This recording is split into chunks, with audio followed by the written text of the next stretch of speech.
Hello everyone, greetings from the Costa del Sol. This is Santiago, realtor. I hope you had a good summer this year. And as you can see on the title on this video, we are going to explain the buying process of the whole thing, how to acquire a property in the Costa del Sol specifically. It's quite different here. And as well, we have some very good news, especially for the American market. We have the president of the National Association of Realtors giving an interview to Idealista, it's the biggest Spanish portal. And they were saying how attractive it's becoming even more and more attractive for the American clients to acquire a property in Spain, and we are going to speak about it straight away.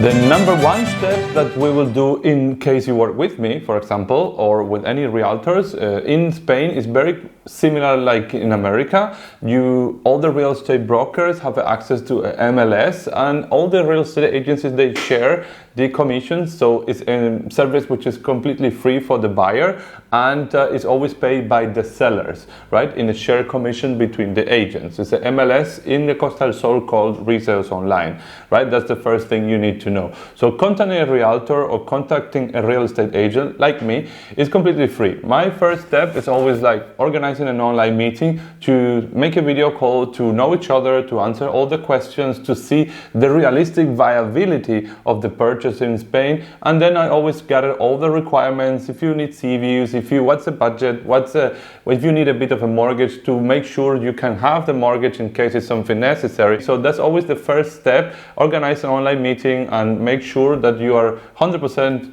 safe for this purchase, and then continue to the next step. The second step, after we organize a short viewing list from the previous online meetings and calls or any way of contacting that the clients prefer to be contacted, this viewing list, we normally organize it by locations, right?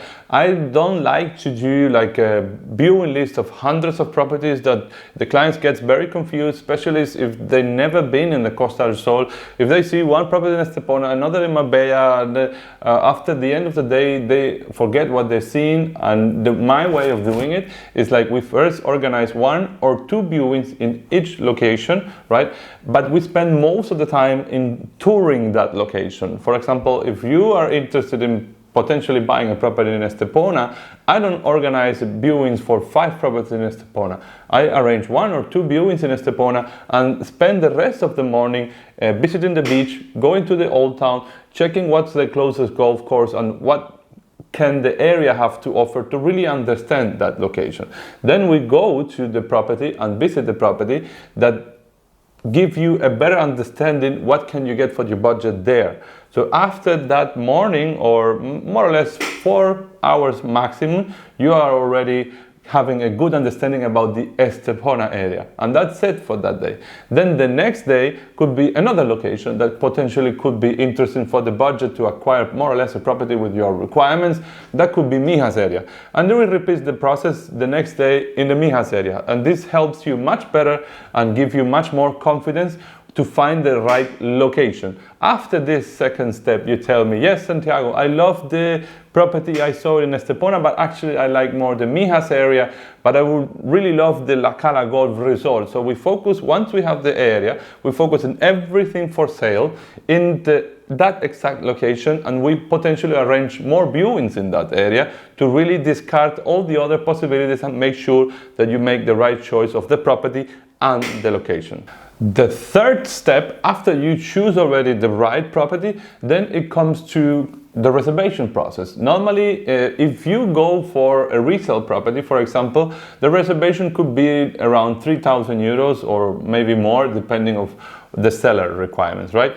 Once you pay that reservation, you pay that money, you sign contrato de arras or reservation contracts, that this is telling you, setting a date for the notary to complete the purchase. In this time, the lawyers will have the time to as well to prepare all the information to investigate more about the property and make sure it's a safe purchase. So it's also useful that you have an attorney in the process. So this will be probably one of the first steps as well. But in general, the second step is always everything through the reservation contract. If it's a new development, then it's a little bit different because it takes longer, obviously, but it's similar. You paid around 6,000 euros, could be more, maybe could be 10 or 15,000 in case of a bit higher prices of properties, but you pay a reservation. Meanwhile, the developer is doing the KYC. In this KYC, the developers do a little bit deeper process than private people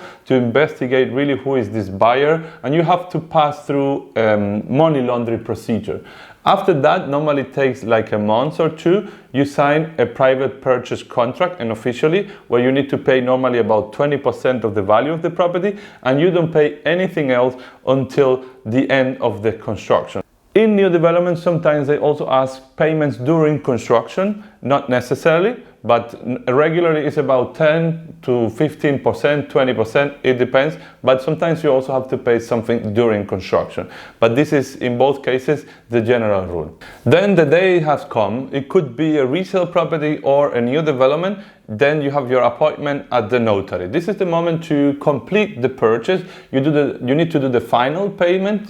Normally it's through a check, bank check, that you can request in your bank account. During the time that you're waiting for this, your lawyer should given your NIE number. They should have prepared all the documents for this check or for the mortgage is needed. In case you requested for a mortgage, right? The bank sends someone with a check to proceed and to complete the purchase. That's what you need to arrange in before. Or if you're a cash buyer, you request the check yourself, right? But in all cases, in the moment of the notary, the full amount needs to be completed, all right? Then the developer is giving you in front of the notary escrituras. This is basically the document that says that you are the owner of this property, that you might need it later to hire electricity, to hire your internet, and this is in front of notary a document that says that you are the owner of this property, right? Then with this document, the lawyer as well need to register it in Registro de la Propiedad in Spain to register the property under your name. In both cases, you need to pay a little commission. It depends, it's around 1% of the total value of the property itself in closing costs, right? And that will be the step that you get the keys, the moment you get the keys of the property and is under your name. That will be the third step. The final step is once you get the keys, obviously is moving.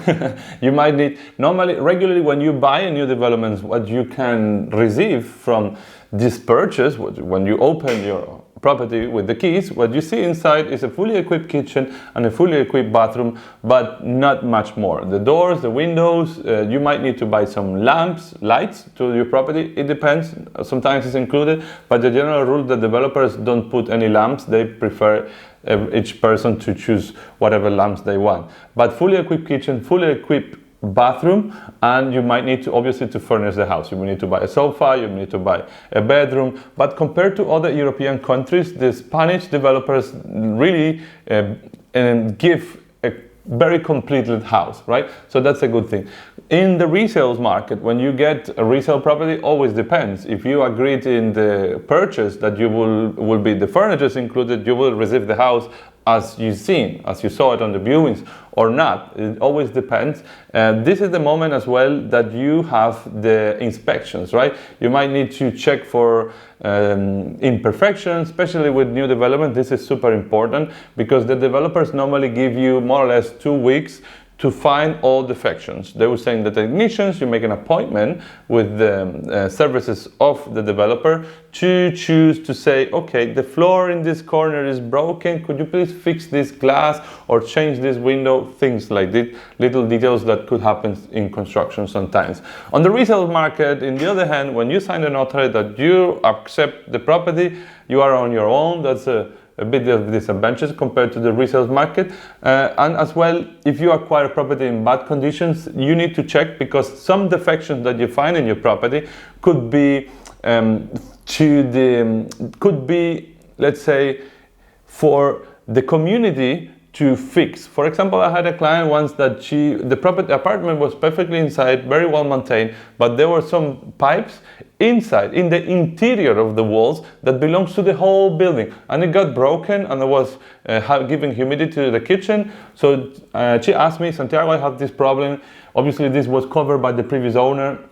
He knew that was a problem. Don't get nervous, because these pipes are actually from the whole building, and it's up to the community fees to be paid through that, which we did. We spoke with the presidente de la comunidad, they fixed it and all went good. But it's a bit of a disadvantage you have sometimes with resale properties. It's not the same when you buy something secondhand from ages ago that when you have a brand new building with 10 years guarantee like you have with developers. So related to the news, okay, Mr. Kevin Sears, he's the president of the National Realtors of America in the United States. The title of the news from Idealista, and it's a big portal here in Spain, is saying that the properties in Spain are getting even more and more attractive for American investors. I always say to my clients from the US that it's very similar, the market on the Costa del Sol, that the market from the US. We had similar complications as well. There was actually there is a lack of supply. It is what it is,